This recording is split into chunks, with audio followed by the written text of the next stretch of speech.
No one knows how to do everything.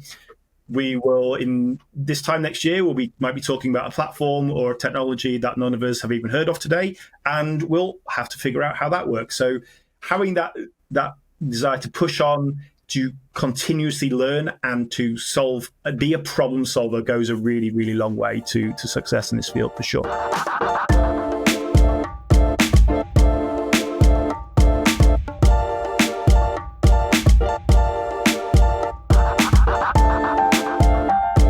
Welcome to Needle Stack. I'm Jeff Phillips. And I'm Aubrey Byron. Today we're discussing Telegram and social media intelligence. Yes, and joining us for that discussion is Stephen Harris. Stephen's a certified SANS OSINT instructor and a cyber threat analyst with Protection Group International. Welcome to the show. Thank you very much for having me on here. It's my great pleasure to be with you today. We're super excited to talk to you today. Now, I know from our earlier prep call that you have a robust background in law enforcement, and that's kind of where the OSINT skills got their start. Can you tell us a little bit about that background, how social media started you down this career in OSINT from law enforcement? Yeah, sure. So I always had a very deep interest in computers, right from being very young and right from the early days of the internet in the late 90s, or just when I was finishing high school. But I joined the police in probably about 2008, and I always wanted to be a detective, and I went down that career route, and I did regular detective work, so investigating serious violent crime. And then as social media became a thing, 2008,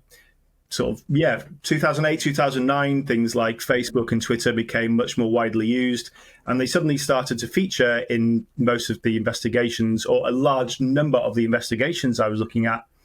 And I think it took the police a while to get to grips with this. It was sort of seen as a little bit of a nuisance. And I had an interest in it, and I still recall when I was a very new detective, I had a Twitter account, and I was using Twitter to appeal for witnesses to a robbery, which now is a standard thing. But go back 14, 15 years, and I got in trouble for that. I was threatened with discipline, with disciplinary action for using Twitter, A, in the first place, and B, to do something as brazen as try to find witnesses to a robbery. But the police changed a lot over the years, and it became very clear that we needed to have capabilities to understand social media and to get to grips with cybercrime. And I kind of by accident really just pursued my own interests in that. So applied the stuff I learned in regular investigations in terms of methodology, and started applying that to digital problems, to social media, and I did that for many, many years, and only later did we start to call it OSINT. But yeah, I was doing that for quite a while, and still do, of course. Yeah, and now you're a SANS course instructor, and you recently had a talk at SANS OSINT Summit about collecting information on the messaging app Telegram. For those who aren't familiar, can you tell us a little bit about Telegram itself, and then why it's so significant for research, particularly for the war in Ukraine? Yeah, absolutely. So Telegram has actually been around for more than a decade now, and it originally started out just as a messaging app. And it never, in Western Europe and in the US, it never got quite the traction it did in Russia. I mean, it is a Russian app made by the same guys who made VK, which is a very popular Russian social media platform.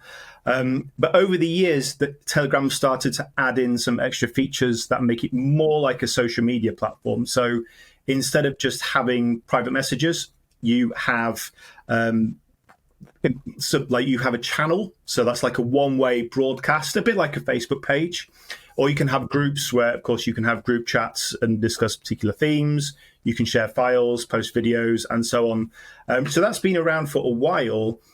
But where Telegram has become much more, I guess, essential, for those of us who do OSINT in Western Europe and in North America, is for the war in Ukraine, and also wars in other parts of the world, and in the world of cyber threat intelligence. Telegram has become the primary platform.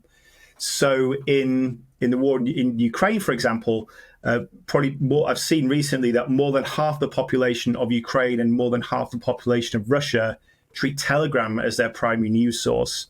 So soldiers who are fighting in conflict, both official channels and unofficial channels, they're on Telegram. So their combat footage, information operations, cyber operations related to the conflict, that they are all now on Telegram.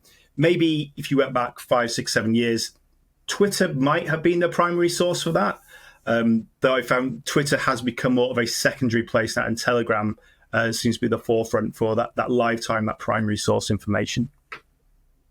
So can you tell us a little bit more about, you described kind of what the app is, but what separates it from other even social media apps that you, or even the web in general, for people that are out there collecting research? Like, what do you advise if you're going to go enter into the world of Telegram and searching across channels and individuals?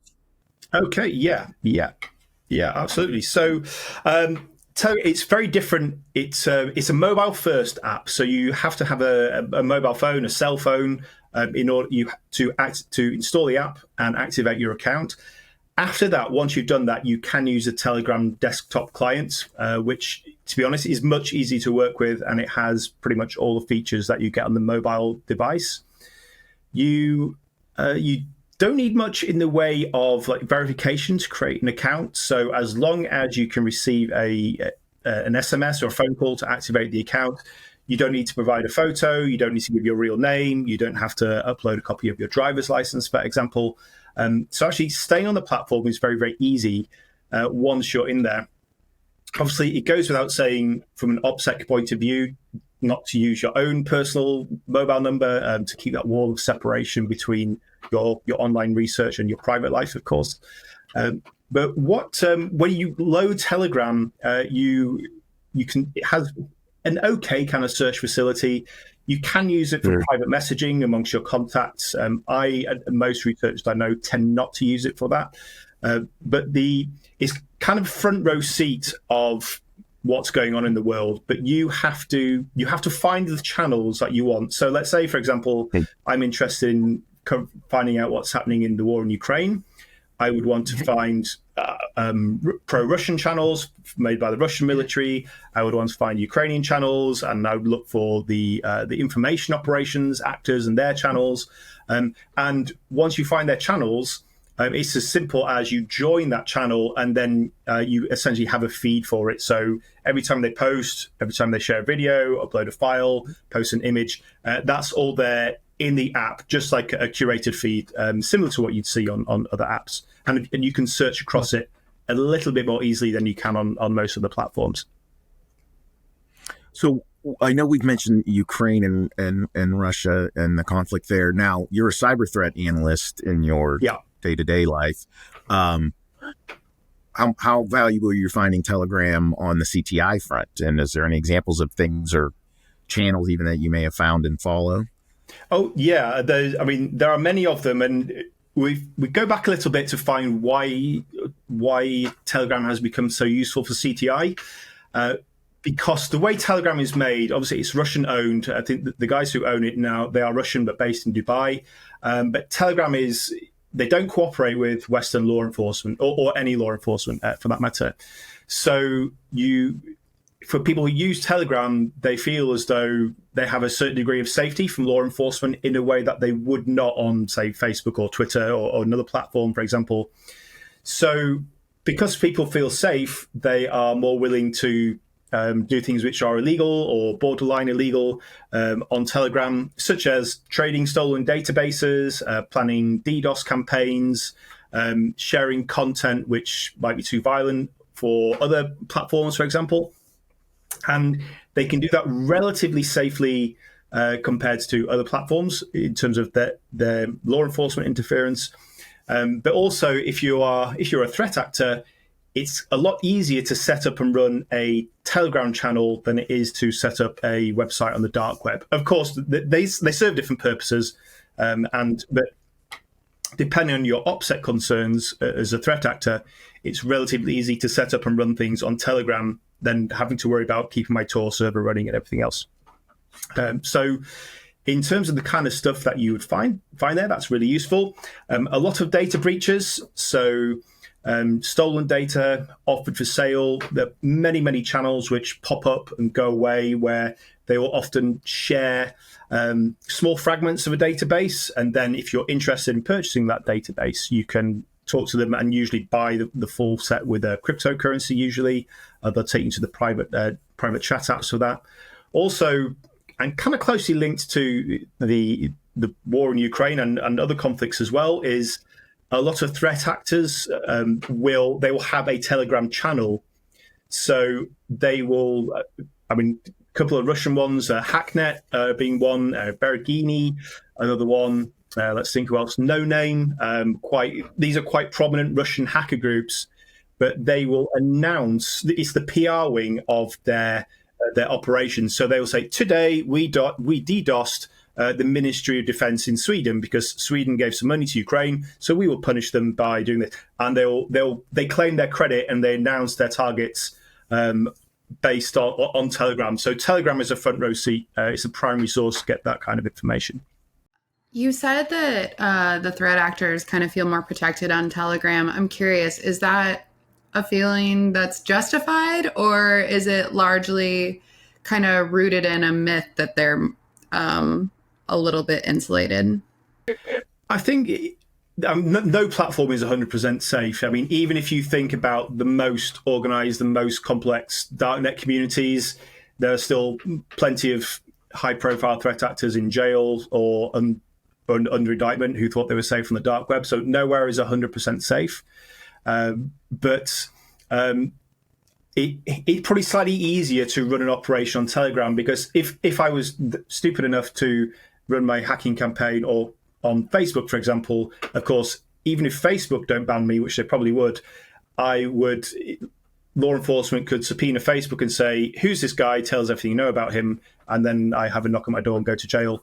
But on Telegram, that is much less of a risk, because Telegram are very polite about law enforcement. They will but their take is, we'll cooperate with law enforcement, but our data is distributed across hundreds of different servers all over the world. So you need to go and get your subpoena that's valid in all of those different countries, which of course is impossible. So it's kind of a polite refusal. They do say they'll cooperate with law enforcement only in cases of terrorism, but they claim on their website, at least, to never have done that. There are some rumors that perhaps they did with the German authorities a few years ago, but officially Telegram said they've never cooperated with law enforcement. So the impact of that is that threat actors seem to persist on there for quite a long time, and the disruption is a little bit more difficult, or at least appears to be. Interesting. Well, speaking of the cyber threat world, one of the things you investigate is political influence, and it's 2024, an election year, not just in the US, but all around the world, including Mexico and South Africa and India. Are you seeing any trends as far as, disinformation campaigns or just political influence on these apps? The short answer is yes. As you've highlighted, everyone in the world seems to be having an election this year. We have one in the UK now. In fact, when I spoke to you a few weeks ago, we weren't having one. We are now. We're having an election. The French announced yesterday they're going to have an election now. There's the US elections coming up. So, and obviously, sort of foreign threat actors who are hostile to the West, who are hostile to the US, will try to influence the elections. That's not a new phenomenon. That has been going on for some time. So how the form that takes, we are seeing some things which have been well reported on by other companies. Though in terms of the US, which is the main electoral event of the year, I guess.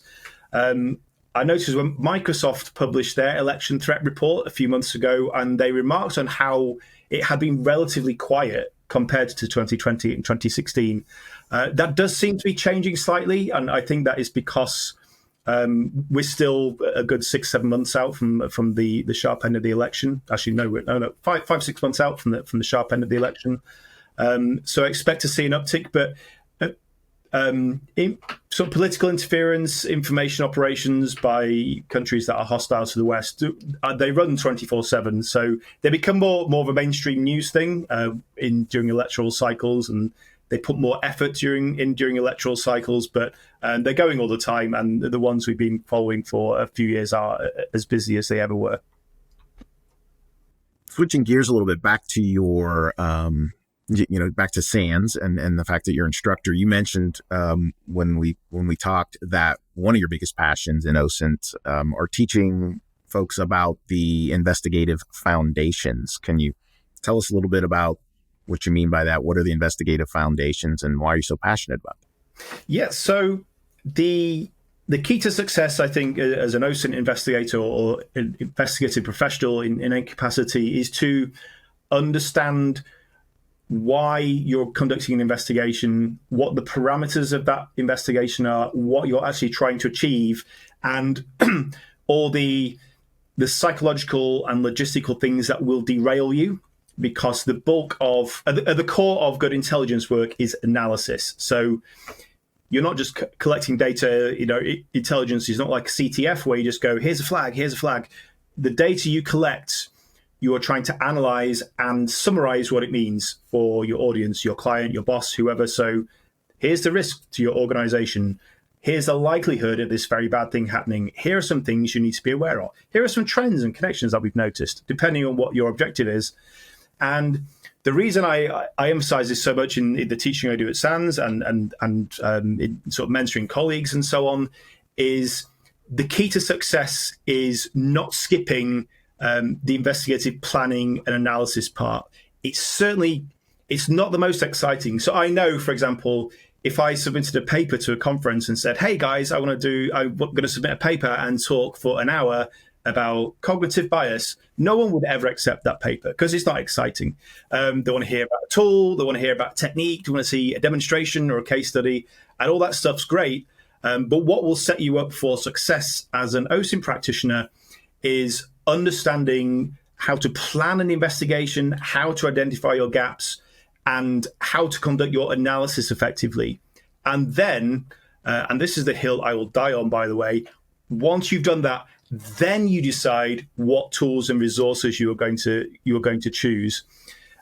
You choose the tools and the resources to meet the needs of your investigation.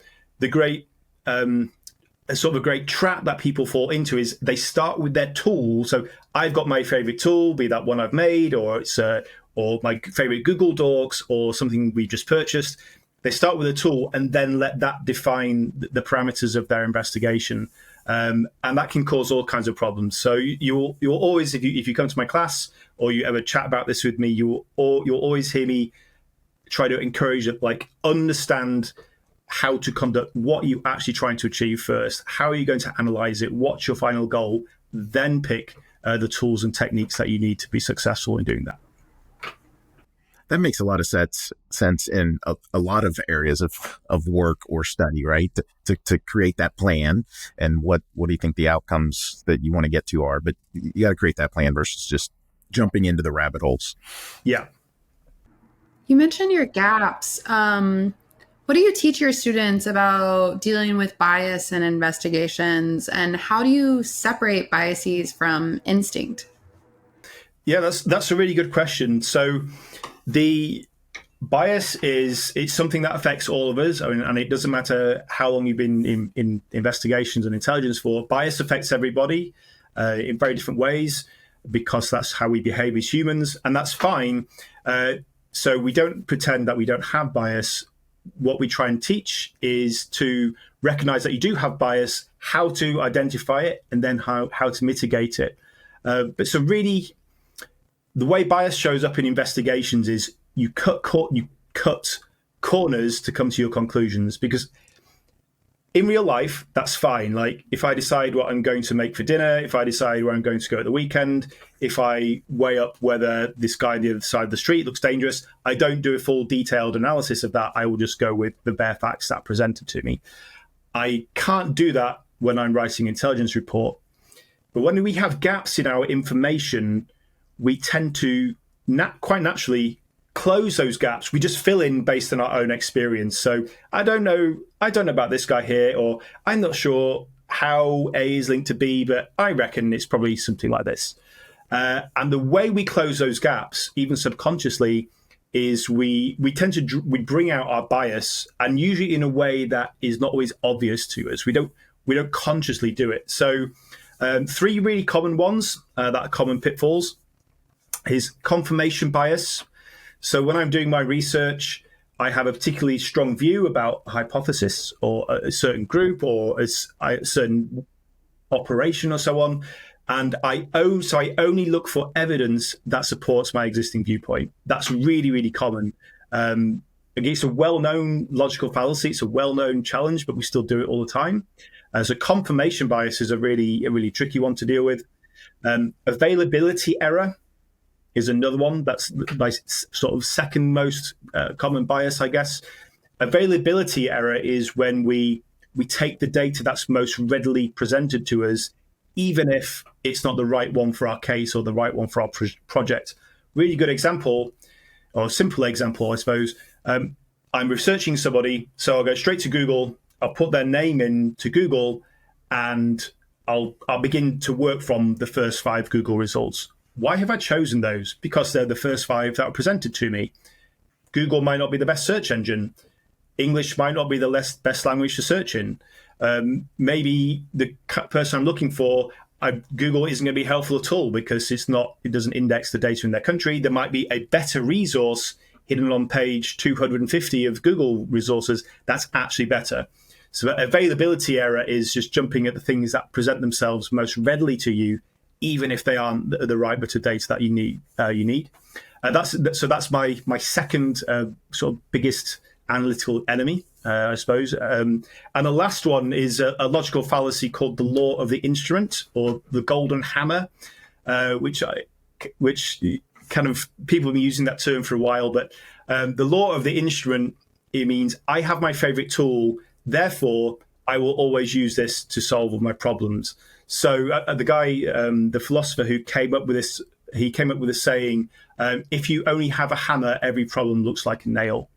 So I have my favorite technique, or I have my favorite Google Doc, or I have my favorite software that we've just purchased. Therefore, I am going to make my investigation fit into this tool, whether that's the right thing to do or not. There are many biases, and we teach students who come to us how to deal with those, common strategies, how to sort of do something called the analysis of competing hypotheses, where you will kind of encourage people to don't just argue the case you believe in. Take the opposite point of view. Look for stuff that undermines your argument. Don't just pick the stuff that enforces it. And there's many other countermeasures and mitigations too. But yeah, it's good fun, and it's a core skill that we need to continually refresh. No, that makes the 3 of those make a lot of sense and having a huge impact on your investigations. Now, I know those techniques and understanding your biases are key to OSINT. And we talked about everyone likes to talk about tools, but are there any tools that you'd recommend on the Telegram front in particular that you find valuable besides the app itself? Okay, so there's a few different tools. So the first one is a free tool called Telegargo, which is a custom Google search engine. So it's built a custom search engine, programmable search engine that Google calls them now. Telegargo builds on Telegram's, doesn't build on, I'll rephrase that. Telegargo looks for third-party information that links back to Telegram, because Telegram itself is not very well indexed by the main search engines. So it does things like it will look for third-party mentions of Telegram channels. It will search through marketing sites that work on Telegram to find things. It's about as close as it gets to a Google for Telegram itself. So that's Telegargo. It's been around for a few years. It's quite useful. Obviously, I mentioned the Telegram desktop app itself is also, I don't think that counts as a Telegram tool, but it has so many features that you don't find in the other apps. In terms of tooling for working with Telegram, Telegram has a relatively accessible API.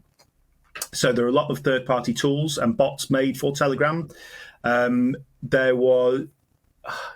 is telepathy, which has been around for a while. Was a it basically uses the Telegram API to conduct searches, to scrape, and so on and so on. Because Telegram has an open API, or relatively open API, obviously you need to have somebody with some programming skills to make the most of it. I think, telepathy is one that I've used sort of more regularly, although that's now developed from a command line tool into a full-fledged cloud service. And there are others too that ingest that data. But that's the most sort of Telegram-specific one that I can think of right now. Before we wrap up, do you have any advice for digital investigators out there, maybe who are exploring new apps or just, looking at how they can kind of up-level their CTI research? Oh, yes. So this sounds really trite, but it's really, really good advice, which is you need, more than any one particular skill, is to have that hunger for knowledge, because staying still in digital investigations, like the world moves on and it keeps moving, the technology changes. And I think that the people who do the best in digital investigations are the ones who they have that curiosity. So they're driven to find out, how does this work? How do I find this out? So that drive, that persistence, cultivating those characteristics goes a very, very long way, because even if you don't know how to do something or how to solve the problem that's in front of you, having that inner drive to do that goes a long way. Because I'm telling you, someone who's done this for a long time, no one knows all the answers in this field. No one knows how to do everything. We will, in this time next year, might be talking about a platform or a technology that none of us have even heard of today, and we'll have to figure out how that works. So having that desire to push on, to continuously learn and to be a problem solver goes a really, really long way to success in this field, for sure. Yeah, just in social media alone, it feels like there's new ones popping up all the time, old ones retiring or going out of relevancy. Yeah, absolutely. Yeah, even seems like keeping track of tools can be a full-time job, as everyone posts and shares their tools everywhere. I mean, you could just look to do that. Stephen, thank you so much for joining us today. This was a super interesting conversation. So thank you for spending time with us. It's been an absolute pleasure to talk to you, and thank you very much for having me. To our listeners, thank you. You can find out more about Stephen and where to find him in our show notes. And thank you, as usual, for listening. To find transcripts and episode info, visit authenticate.com/needlestack. That's authentic with the number 8.com/needlestack. And be sure to let us know your thoughts on X, formerly Twitter. You can also find us on Blue Sky @NeedleStackPod. And please like and subscribe wherever you are listening today. We'll see you next time on NeedleStack. Bye.